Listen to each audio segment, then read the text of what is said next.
Where is Vice President Dr. Mahamudu Bawumia, chairman of the country's economic management team? Patients are suffering, students are suffering, traders are suffering, pensioners are suffering, drivers are suffering, contractors are suffering, civil servants are suffering, and farmers are suffering. Fishermen are suffering, and men are suffering. Women are suffering, and children and Ghanaians as a whole are suffering. That was Dr. Bawumia in 2016 as MPP running mate, singing the tune we all wanted to hear. Ghanaians wanted a good economy. The youth wanted to be employed, a stable currency, great education, good roads, and of course, enough money in our pockets to buy fuel.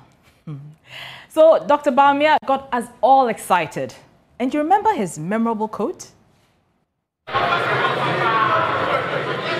You can engage in all the propaganda you want, but if the fundamentals are weak, the exchange rate will expose you.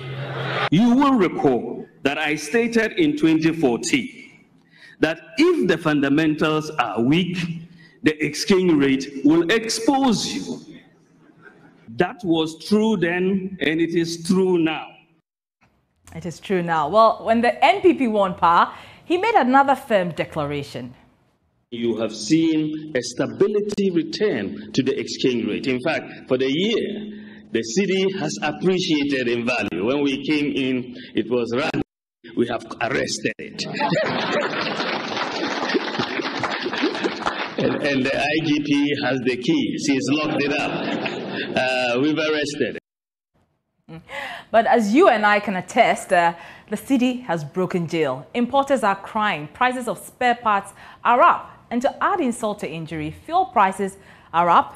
And of course, that has a cascading effect. Everything else is up. Transport fares, food prices, services, even the price of cocoa has gone up. Nowadays, when I go to my favorite cocoa joint, I have to fork out more cedis to get the same amount of cocoa and kose I used to buy. Let's not even talk about gobe. For those of you who don't know, gobe is a popular dish. It is basically beans and gari with fried plantain on the side and a sprinkle of red oil or zumi. It's perceived to be food mostly patronized by the poor because it's very affordable. Even that is going up. The price, that is.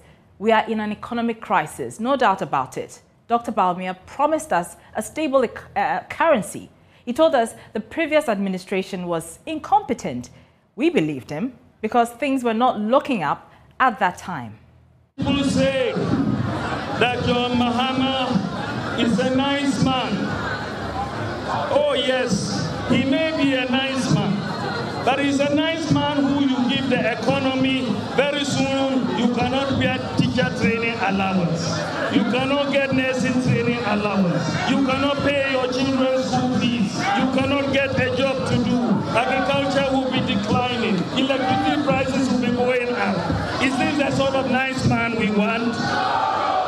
He may be a nice man, but he's an incompetent nice man.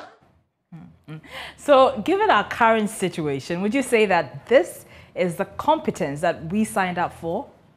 Look at the economic management team. It is quite clearly a fantastic team. Professor Jambafo, Dr. Akotose, Dr. Afriye Akoto, Honorable Alan Chiramanting, Boachi Ejaku, Ken Oforiata, Senior Minister Yao Osafo Mafu. What a solid team. What a solid team indeed. Well, we appear to be in a dire economic straits and we need the competent Dr. Bawumia to take the reins of the economy as he promised us. We are proud of your digitalization drive, Mr. Vice President. We really are. But we also want you to fulfill all the promises you made. You said mobile money should not be taxed. Or did I hear you wrong? My view and that we should not tax mobile money because mobile money transactions, a lot of the people who are using these transactions are very poor people. So why are you so silent in these times that your government is pushing so hard for the passage of the e-levy? Is it the case that you disagree, or is it that they are not listening to you anymore? I mean, I'm only asking questions on the minds of people. We, the people of this republic, need to know. You owe that to all the people who believed and still believe in you, because your silence is extremely deafening.